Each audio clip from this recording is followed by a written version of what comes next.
وَأَتْمَمْتُ عَلَيْكُمْ نِعْمَتِي وَرَضِيتُ لَكُمُ الْإِسْلَامَ دِينًا۔ تو حضرت عمر رضی اللہ تعالیٰ نے اس کو جواب دیا کہ مجھے معلوم ہے کہ یہ عرفہ کے دن اور اسی طرح جمعے کے دن یہ نازل ہوئی، تو ہمارے لیے تو دو بڑی عیدیں ہوگی، ایک عرفہ کا دن عید کا دن ہے، بڑا دن ہے، اور جمعے کا دن اس کو بھی مسلمانوں کے لیے عید کے دن سے تعبیر کیا گیا۔ تو فرمایا کہ ہمارے اوپر نازل ہوئی دو عیدوں والے دن یہ آیت جو ہے وہ نازل ہوئی تھی۔ پھر اس صورت کے ابتدا کے اندر عہد اور عقد کے بارے میں ذکر کر دیا کہ مسلمانوں کو چاہیے کہ وہ اگر کسی سے عہد اور عقد کریں تو ان کو پورا کریں، جیسے کہ ایک حدیث کے اندر ہی ہے کہ لا ایمان لمن عہد لہ، اس شخص کا ایمان نہیں جو اپنے عہد کو پورا نہ کرے۔ اب عہد کسی سے بھی ہو، چاہے وہ انسان کا رب کے ساتھ عہد ہے یا ایک انسان کا دوسرے انسان کا، 200 صورتوں کے اندر جو ہے اس کی پاسداری کرنی چاہیے۔ اس کے بعد اگلی آیات کے اندر حرمت کا اعلان کر دیا، یعنی وہ چیزیں بتلا دی جو کہ حرام ہے، اس لیے کہ مشرکین مکہ نے بہت ساری چیزوں کو حرام کر لیا تھا جو حلال تھی، اور بہت ساری چیزیں جو حرام تھی ان کو حلال کر دیا، جو حلال تھی ان کو حرام کر دیا۔ تو یہاں اللہ رب العالمین نے 4 چیزیں ذکر فرما دی کہ یہ حرام ہے، باقی اس کے علاوہ وہ حلال ہیں۔ جیسے ہم نے سورہ بقرہ کے اندر بھی بتلایا تھا، وہ 4 چیزیں ہیں: مردار، بہنے والا خون، خنزیر کا گوشت، اور وہ ذبیحہ کہ جس پر اللہ کے غیر کا نام ہو۔ تو یہ 4 حرام ہیں، اس کے علاوہ اللہ تعالیٰ نے فرما دیا کہ باقی ساری چیزیں حرام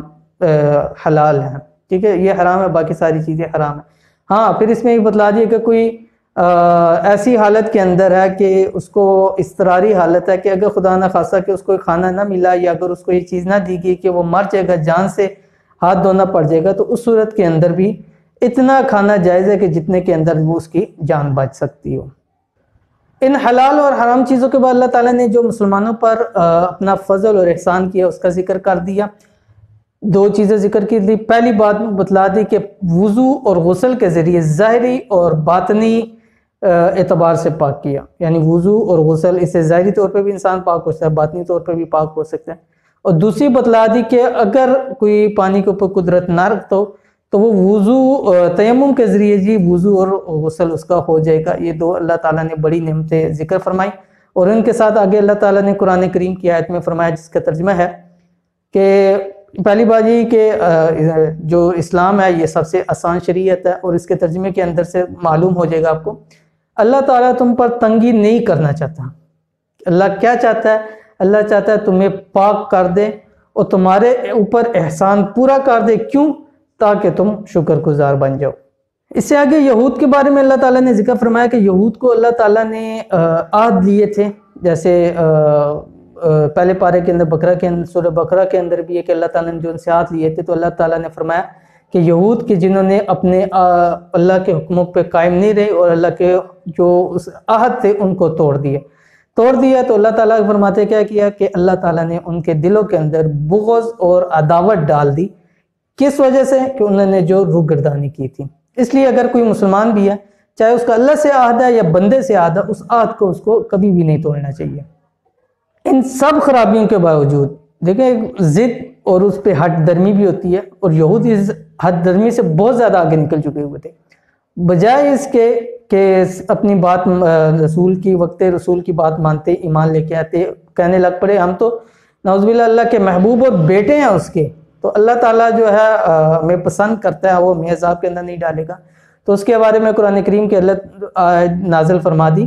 کہ اگر تم واقعی اللہ کے محبوب ہو تو وہ تمہیں تمہاری گناہوں کی سزا کیوں دیتا ہے؟ یعنی جو تم کر رہے ہو،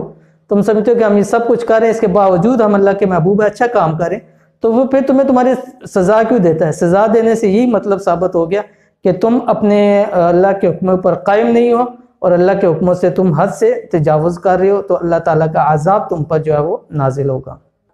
آگے پھر حضرت موسیٰ علیہ السلام کو حکم ہوا کہ اللہ کے ان کو احسانات یاد کروائیں، اور ان کو اللہ تعالیٰ کی طرف سے حکم دیں کہ فلسطین جو اس وقت کا ہے، اس وقت جو ارض مقدس تھی اس کو فلسطین، کہ اس میں داخل ہوں۔ لیکن یہود نے اللہ کے احسانات کو بھی نہیں مانا، اور اس جو جگہ تھی ارض مقدس وہاں پر بھی داخل نہ ہوئے، اور کہنے لگ پڑے کہ تب تک ہم اس ارض مقدس فلسطین میں داخل نہیں ہوں گے جب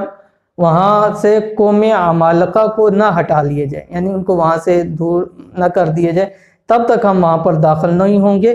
تو لہٰذا تم اور تمہارا رب، یعنی موسیٰ علیہ السلام کو کہہ رہے کہ آپ اور آپ کا رب جائیں اور جا کے ان سے لڑیں، ہم تو یہیں بیٹھے رہیں گے۔ اور پھر وہ ایک واقعہ لمبا ہے کہ اللہ تعالیٰ نے ان کو وہیں کر دیا، 40 سال تک وہ ایک ہی علاقے میں گھومتے پھرتے رہے سزا کے طور کے اوپر۔ آگے اللہ تعالیٰ نے ڈاکوؤں، باغیوں، فسادیوں کی جو سزا تھی ان کا ذکر کر دیا، سولی پر لٹکا دیے جائے، قتل کر دیے جائیں، ان کے ہاتھ پاؤں کو جو ہے وہ الٹی طرف سے، یعنی یہ اگر ہاتھ ہے تو دایاں ہاتھ ہے بایاں پاؤں، بایاں ہاتھ ہے تو دایاں پاؤں، اس طرح ان کو کاٹ دیا جائے تاکہ لوگوں کو اس کی جو ہے وہ عبرت حاصل ہو۔ اور پھر اگلی رکوع کے اندر اللہ تعالیٰ نے چور کی سزا کو بھی بتلا دی کہ اگر کوئی مرد یا عورت چوری کرے تو اس کا ہاتھ جو ہے وہ کاٹ دیا جائے۔ اور یہ سمجھ لیجئے کہ اسلام جو ہے انسان کی جان، عزت، مال کی حفاظت کو بڑی اہمیت دیتا ہے، اور ان کے لیے خطرہ بننے والوں کے لیے ایسی عبرت ناک سزائیں تجویز کرتا ہے کہ کوئی انسان اس چیز کا جرم اور ارتکاب کرنے سے پہلے 1000 مرتبہ سوچے۔ آج دیکھ لیجئے کہ اگر جب سے اسلامی جو جتنی بھی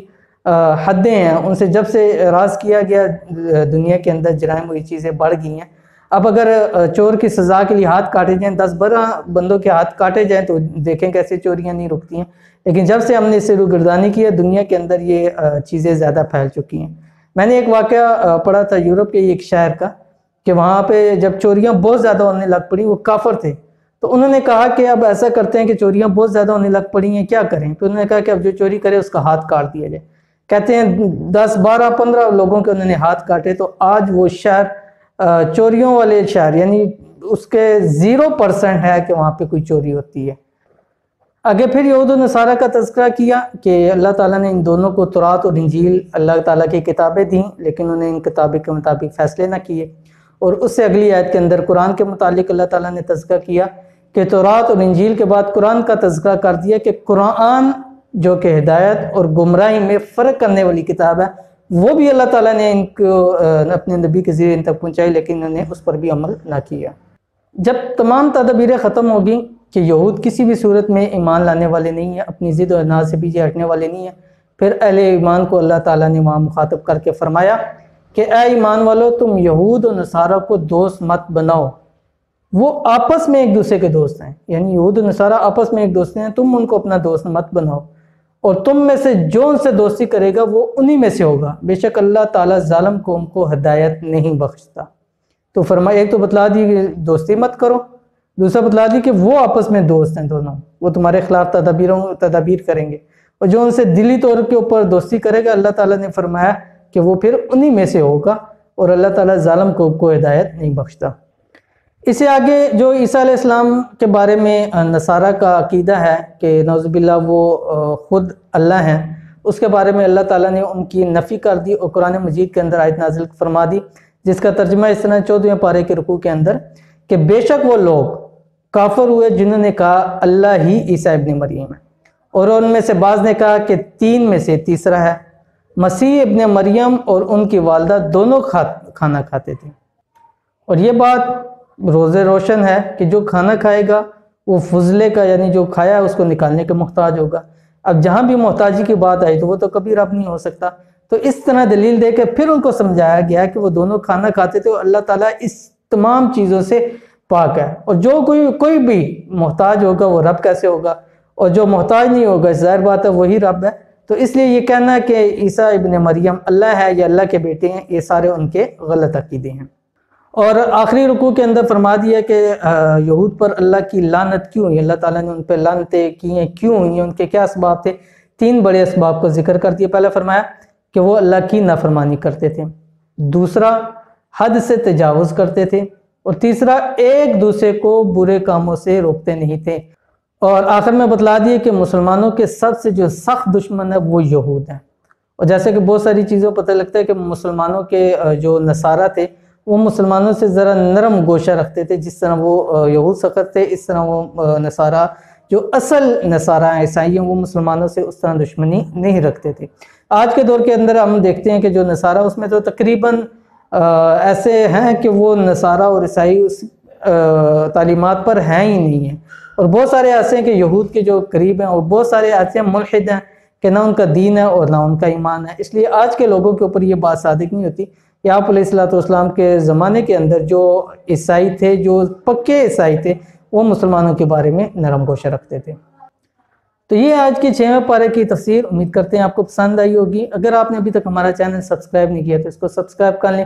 ساتھ بیل آئیکن کے بٹن کو دبا لیں تاکہ ہماری آنے والی تمام لیٹسٹ ویڈیوز آپ کو بر وقت مل سکیں۔ اگر ویڈیو پسند آئی ہے تو لائک کر دیں، اپنے دوست احباب کے ساتھ کو شیئر کریں۔ آپ کا کوئی مسئلہ ہے تو آپ کومنٹس کے اندر کر سکتے ہیں۔ ملتے ہیں انشاءاللہ العزیز پہ کسی اچھی نیکسٹ ویڈیو میں، تب تک کے لیے اجازت دیجیے، اللہ حافظ۔ Thanks for watching. Don't forget to like, subscribe and share. مزید ویڈیو دیکھنے کے لیے ہمارا چینل سبسکرائب کریں، گھنٹی کا بٹن دبائیں اور نئی ویڈیو سے باخبر رہیں۔